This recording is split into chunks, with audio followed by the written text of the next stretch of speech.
जगह है वहाँ पर सुर बंदर। सुर बंदर, सुर का मतलब है सोना और बंदर का मतलब है पोर्ट। वो सोने का पोर्ट इसलिए कहते हैं कि जब उस पर जब सूरज पड़ता है तो ऐसा लगता है कि पूरा सोने का पहाड़ है।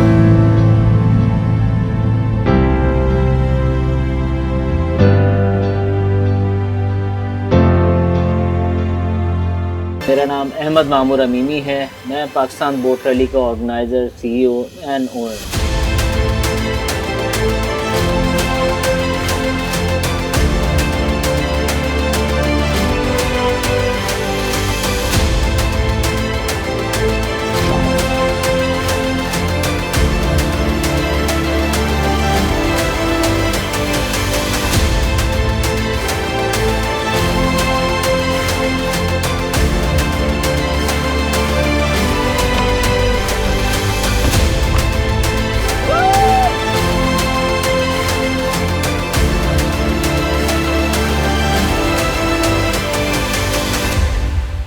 अब तो रैली ख़त्म हो चुकी है, तो अब ग्रुप कैप्टन भी ख़त्म हो गया। कोई सोच नहीं सकता था कि तने तना जो है ना कोई 50-60 लोग जो है ना वो ऑल द वे, अब रोड के ऊपर भी अगर 650 किलोमीटर जाते हैं तो वो एक लेंथ होती है, और हम जो है ना ऑल द वे कराची से लेके गवादर तक, जो कि दुनिया की सबसे बड़ी बोट रैली थी, हमने उसको जो है ना अबूर किया और पाकिस्तान को ये एजाज़ दिलवाया।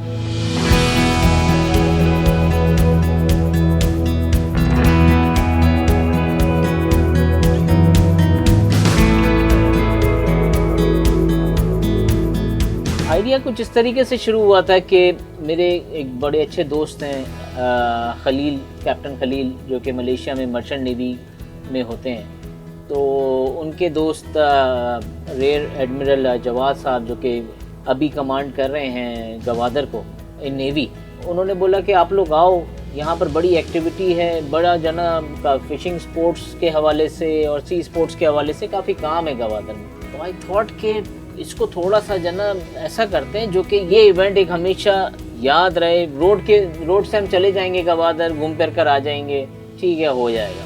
तो हमने क्यों ना बोट्स के अंदर जाए जाए। तो जवाद साहब को वो आइडिया पसंद आया। नेवी में आगे उन्होंने नेवल चीफ को पिच किया, नेवल चीफ ने भी इसको बोला नहीं, इट्स अ गुड आइडिया। तो बस वहाँ से हमारा सफ़र शुरू हुआ। सबसे पहला जो है वो मेरे बहुत अच्छे दोस्त फवाद से जना मैंने रब्ता किया, मतलब यार ये प्रोग्राम है, हमें ये टास्क मिला है। तो फवाद ने बोला कोई मसला ही नहीं, करते हैं इसको। कैसे भाई?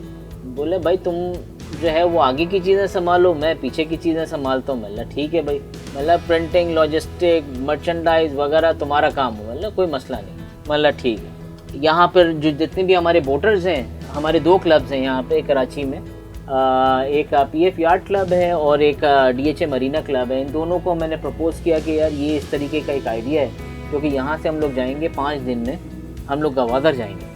तो उन्होंने बोला कि ठीक है यार, अपना everything is good then we can गो।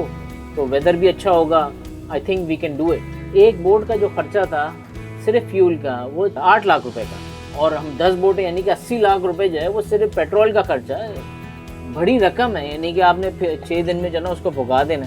हर कोई था इस्तेताब, लेकिन मतलब यार स्पॉन्सर से जो ना इसकी हम लोग कोशिश करते हैं। स्पॉन्सर से किया तो वो हमें 30,000 लीटर की रिक्वायरमेंट थी। 20,000 लीटर हमें PICT ने ऑफ़र किया, 10,000 जो है वो SAPT ने किया। सिर्फ फ्यूल का तो मसला नहीं था, ठीक है आपको जो ना आपकी बोट के खाने के लिए तो मिल गया, लेकिन हमारे खाने के लिए, हमारे लॉजिस्टिक के लिए, चीज़ों के लिए तो बैंक इस्लामी ने हमें हाथ पकड़ाया। तो ऐसे करते करते करते हमें जो ना वो पेप्सी वालों ने हमें जो ना बोला कि ठीक है आपको ड्रिंक्स, यानी कि वो था कि एक मुसाफिर निकला है रास्ते के ऊपर और उसको जो ना कोई रुमाल पहना रहा है, कोई टोपी पहना रहा है, बोला बस तू चल, मैं हूँ, हम लोग हैं पीछे। दोस्त यार भी सारे जो ना वो इसी तरीके से।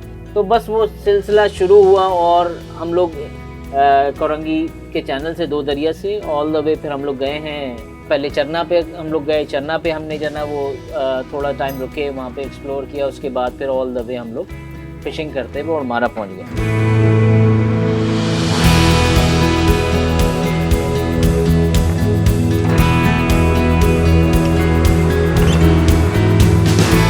और मारा में बेहतरीन किस्म का हमें जना नेवी ने, वी डिडंट एक्सपेक्टेड कि यार नेवी जो है ना, एक तो होता है ना सपोर्ट करना, एक होता है ओन करना।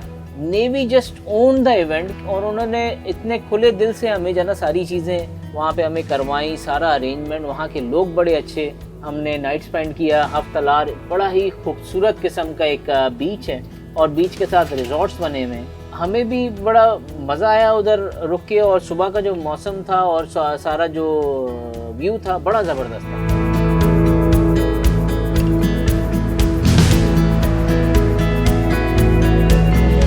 अगले दिन का जो हमारा ट्रिप था वो था ऑल द वे गोडमारा से हमें अस्तोला आइलैंड जाना था। हमारा जो सबसे जो मेन जो पॉइंट था वो अस्तोला आइलैंड है।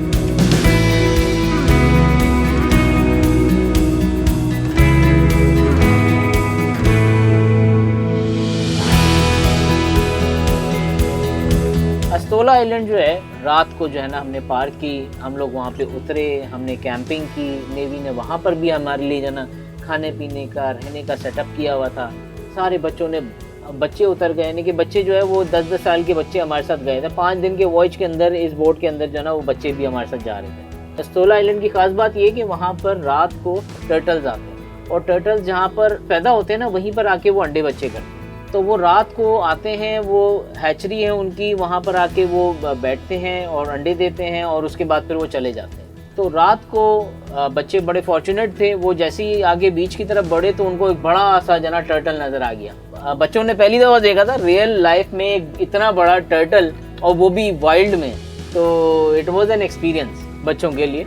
अच्छा, हमारा प्लान था कि हम सुबह जाके देखेंगे, सुबह जना उठेंगे फिर जाके देखेंगे। तो मैंने रात को बच्चों को भेज दिया था। बच्चे गए, उन्होंने वीडियोस बनाई और सारी चीज़ें कर आके जना वो आए, उनको बड़ा मज़ा आया उसके अंदर। हम लोग जब सुबह गए अनफॉर्चुनेटली वो टर्टल्स जा चुके थे, अपना जो भी उनका एक रूटीन होती है वो कर आके चले गए थे। हम लोग बस वहाँ से नाश्ता वाश्ता किया है। अच्छा, नाश्ता जब कर रहे थे पूरा सूरज यानी कि 8 बजे का सूरज निकल गया था, और अचानक से पता नहीं कहाँ से एकदम जैसे जो ना कोई फौज आती है ना क्लाउड्स की, वो पूरी आ गई ना, और उसने पूरे आइलैंड को जो है ना ऊपर से, नीचे नहीं ऊपर से जो है ना उसने ढक लिया।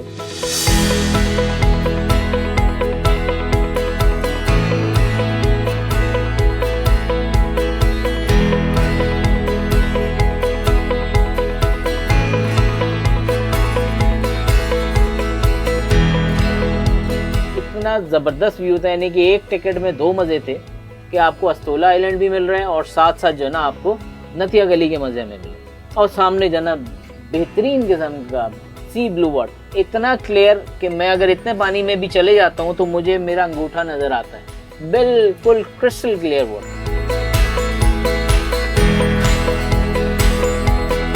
हमने वहाँ से अपना वॉयज शुरू किया। 12 बजे हमारी जना वो 10:30-11 बजे हमारा था कि जना वहाँ से निकलेंगे। हम वहाँ से निकले हैं। हमारा एक और स्पॉट था वहाँ पर करीब में ही, एक अस्तोला आइलैंड के बिल्कुल बैक साइड पे एक जहाज़ डूबा हुआ है। पता नहीं किसी ज़माने में वो जहाज़ डूबा होगा। तो वो जहाज़ जो है वो तकरीबन कोई 30-35 फीट की डेप्थ के ऊपर है। तो अल्हम्दुलिल्लाह मेरे बच्चे भी डाइवर्स और भी दूसरे हमारे डाइवर्स थे, तो वो उन्होंने वहाँ पे डाइव की, उसको पूरा एक्सप्लोर किया।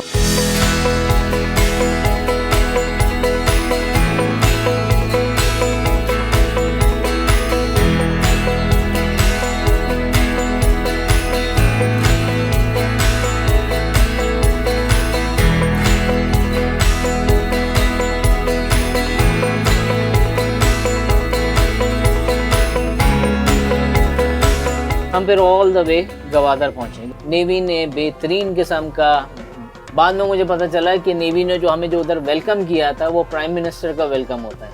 प्राइम मिनिस्टर को जो प्रोटोकॉल दिया जाता है, क्योंकि नेवी उस इवेंट को ओन कर रहा था।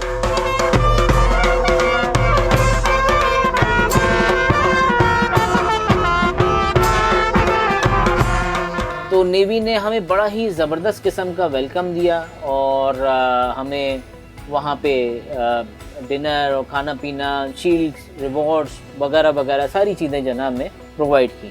अच्छा, इसी दौरान जना एक और रात को हमारे साथ एक और सीन हो गया कि कुछ लोगों ने पैनिक फैलाना शुरू कर दिया कि यार वेदर ख़राब हो रहा है। हमारा था ये कि हम लोग वहाँ पर आएंगे गवादर में एक दिन स्टे करेंगे, और गवादर से और आगे जाएंगे ईरान बॉर्डर तक, जो कि जीवनी है।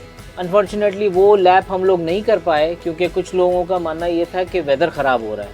और क्योंकि मैं एज एन ऑर्गेनाइज़र, फवाद मेरे साथ और अब्दुल्ला भाई, हमने हिस्से अपने बांटे हुए थे।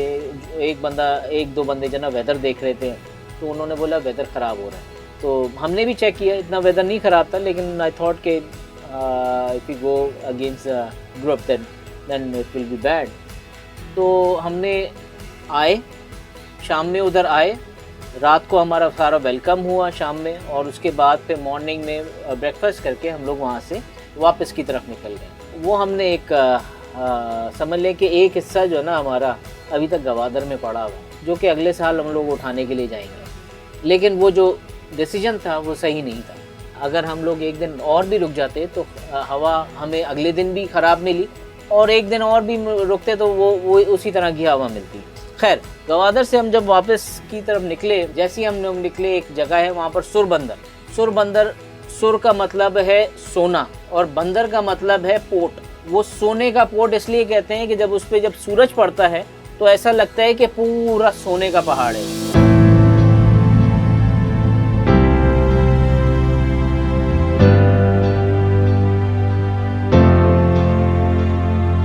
वहाँ पर हमें एक मछली लगी जिसको डोराडो कहते हैं या माही माही, ग्रीन कलर की बड़ी खूबसूरत किस्म की मछली होती है। तो हमने बोला यार it's a good start tournament के लिए। खैर, हम लोग फिर आगे निकले और फिर ऑल द वे हम ओडमारा पहुँचे। ओडमारा पे फिर वही रूटीन हुई, हमने फ्यूलिंग की, खाना खाया। इस दफ़ा हम लोग ज़मीन पे नहीं उतरे, हफ्तालार रिजॉर्ट के अंदर हम लोग बोट्स के अंदर ही जना हमने क़याम किया, और यहीं पर ही जना हमने अपने बिस्तर बिछाए और हम लोग सो गए। सुबह ही सुबह मैंने सबको बोला था मैं 4 बजे सबको उठा दूँगा। मैं खुद 4 बजे उठा, मैंने यार थोड़ा सा अर्ली हो जाएगा, 1 घंटा उनको और छोड़ता हूँ। 1 घंटा और छोड़ा, फिर मैंने चलो आधा घंटा, 5:30 बजे मैंने सबको उठा दिया। सबको जाना वायरलेस पे करके फ़ोन करके मैंने सबको, मतलब चलो भाई अभी निकलना है ना।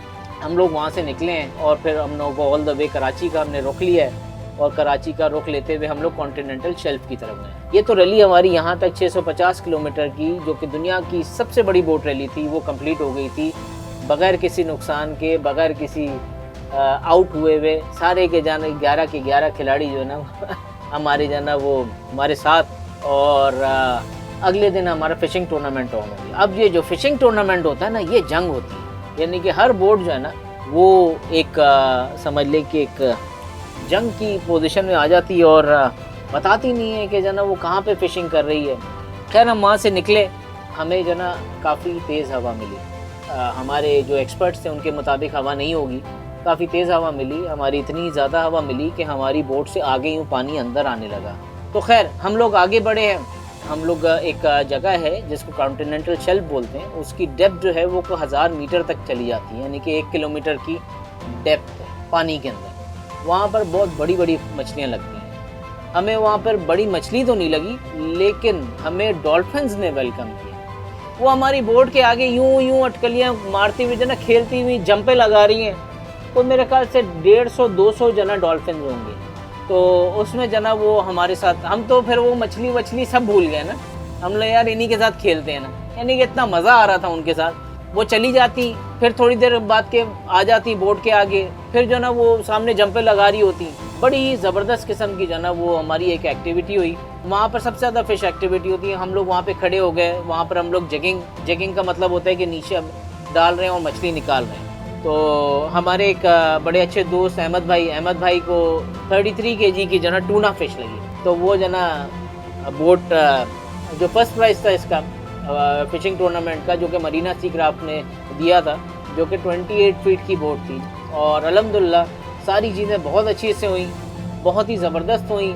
अब सूरत हाल ये है कि अब इसकी स्टोरीज़ जो है ना वो आगे से आगे जो है ना फ्लोट कर रही हैं। जो फ्यूचर का जो हमारा प्लान है वो कुछ इस तरीके से है कि लोकल इवेंट तो हमने कर लिया है। हम लोग यहाँ से लेके दुनिया की सबसे बड़ी बोट रैली, जो कि सब लोग बोल रहे थे कि इट वाज एन इम्पॉसिबल, जो कि हमने पॉसिबल करके दिखाया।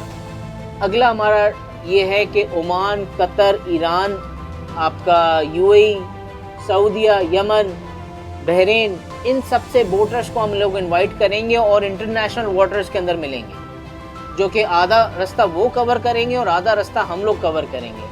तो हम लोग जाएंगे, मिलेंगे और एक दोस्ती का पैगाम और एक फ्रेंडशिप का मैसेज जो ना हम लोग फ्लोट करेंगे। साथ साथ हमारा एक और प्लान है जो कि टीज़र है आप लोगों के लिए, वो ये कि हम लोग एक क्रूज़ शिप बुक करने वाले हैं जो कि 500-600 लोगों की होगी, जिसके अंदर कोई 300-400 जना फैमिलीज़ अकोमोडेट हो सकती हैं। तो वो शिप चलेगा ऑल द वे दुबई से कराची, और फिर कराची से दुबई, और फिर बैकवर्ड। मैं डिस्कवर पाकिस्तान के थ्रू एक मैसेज देना चाहता हूँ कि हमें इस इवेंट के लिए सपोर्ट करें। हमारा जो नेक्स्ट ईयर का जो एंडोवर है, जिसमें हमने मुख्तलिफ़ कंट्रीज़ के जना पार्टिसिपेंट्स को बुलाना है इंटरनेशनल वाटर्स के अंदर, और पाकिस्तान की एक सॉफ्ट इमेज पोर्ट्रे करनी है, ब्लू इकोनॉमी को प्रमोट करना है, क्रूज़ शिप चलानी है, तो ये डिस्कवर पाकिस्तान इसके लिए हमारी पूरी सपोर्ट के अंदर है।